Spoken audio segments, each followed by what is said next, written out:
How to blur and track a person's face on CapCut PC. Hi everyone, I'm here to assist you today without any delay. Let's jump right in. First, open CapCut PC and add your video or photo.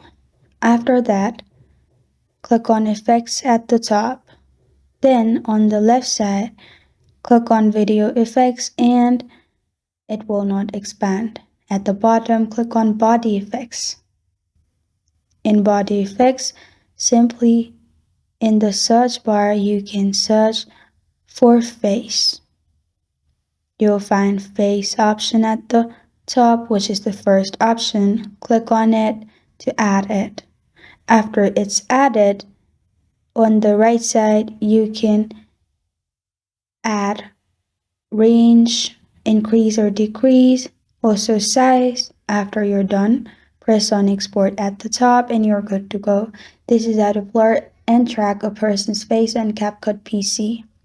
Thank you for joining me today. If this video helps you out, please leave a like and subscribe for more. Got a question or want to suggest a topic? Comment below. Thank you for watching.